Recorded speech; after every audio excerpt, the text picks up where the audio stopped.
Namaste friends, my name is Pankaj Bansal and I've been in talent space for last 2 decades. Most interesting part is the last few years. In last few years, almost every conversation with every employee, every CXO takes the conversation from talent towards either technology or purpose. Technology probably because everyone wants to leverage technology, and purpose because everyone wants to give meaning to the talent.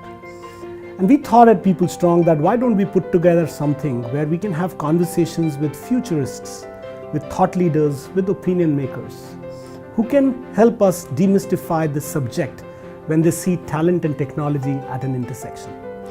So once again, welcome to the first episode of first series of Talent Tech Talk.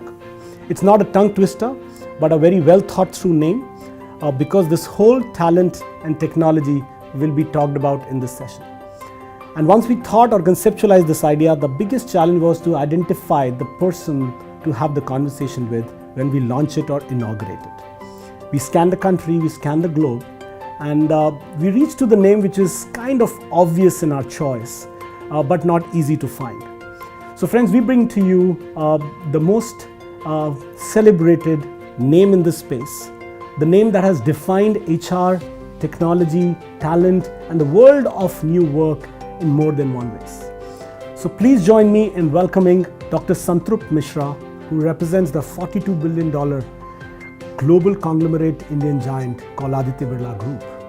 So we have Dr. Santrupt Misra with us, who's going to have conversation with us on this interesting subject, not only to demystify, but to tell us what is there in the store of the future. So welcome, Santrupt. Thank you, Pankaj. Thank you for having me here. Wonderful to have you here to the first season and the first talk show of Talent Tech Talk. Santrupt, we have you here on this inaugural session where we want to debate and discuss out what is the future holds in terms of the work. We all are debating multiple things, talent, technology, but the first fundamental question is about the work. How do you look at the work defining itself in the future?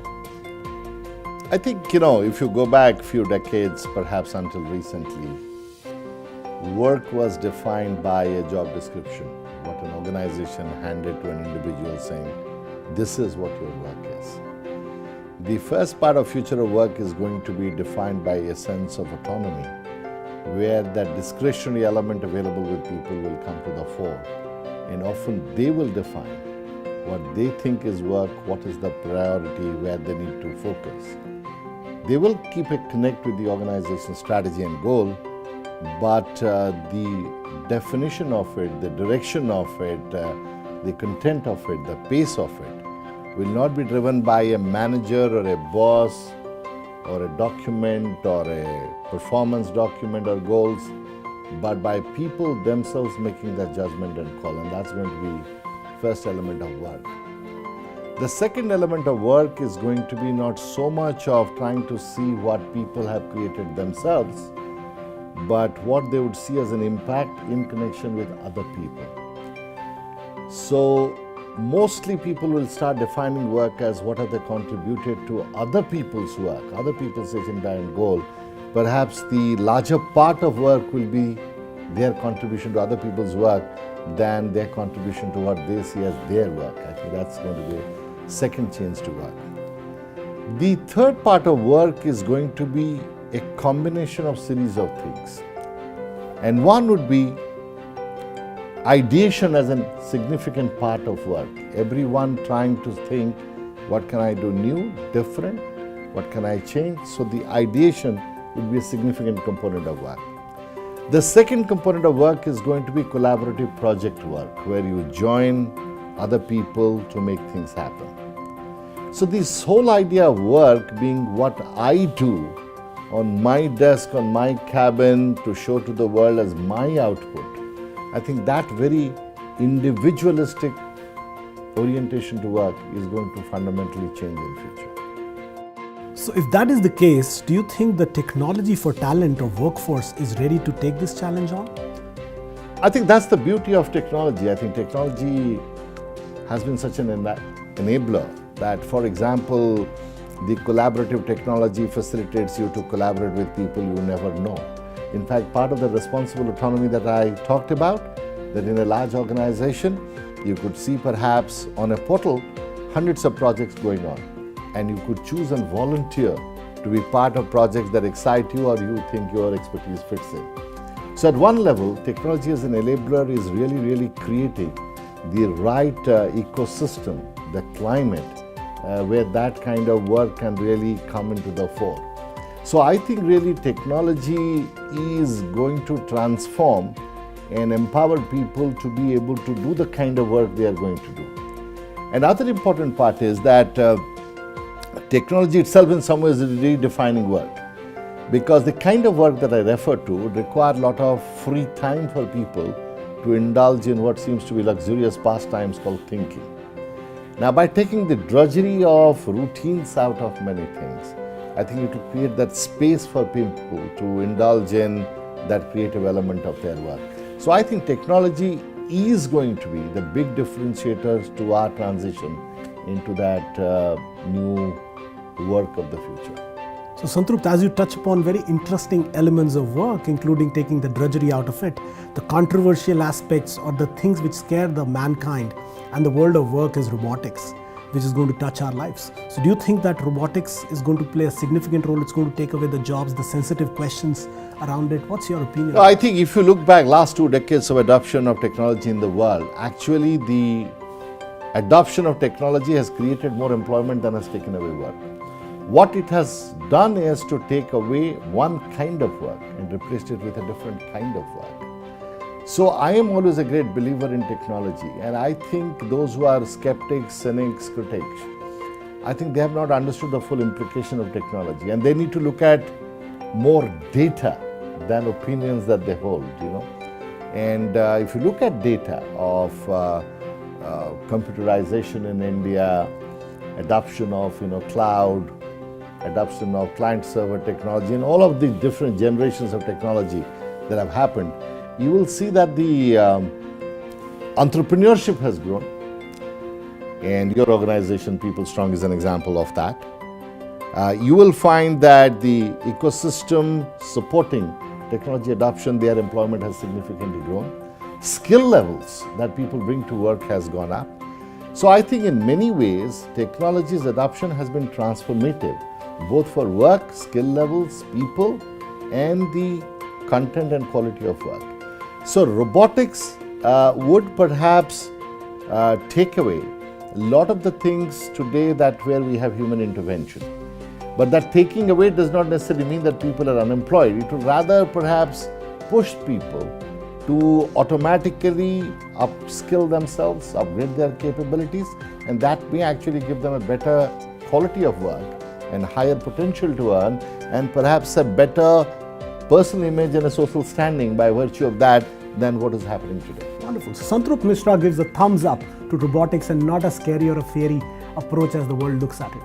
So friends, let's move to the next question of this episode. So when you give a thumbs up, Santrupt, to the robotics and the new world of work as you define it and which we all believe in, barring the skeptics, how do you think the workforce characteristics will change? The workforce that you employ at Aditya Birla, which is from retail to manufacturing, from financial to real economy, how do you see that changing? See, I think there will be a lot of team players who should have ability to work in larger collaborative systems and teams. But at the same time, we'll have lots of specialists. Super specialists, highly specialized in very niche areas that very few people understand. But these specialists also will have learnt the ability or the skill on how to connect with generalists or other specialists to create value. And most of the value will get created by interaction between these different kinds of specialists and generalists. Therefore, I think workforce of tomorrow will have a lot more specialists. And in fact, the analytic engine of workforce will be designed to kind of capture, store, retrieve, and throw up names of those specialists who one would like to have as part of projects. So that is one. Second is there will be a range of service providers, and that will be kind of a master file that will keep on getting updated all the time with newer service providers being brought in.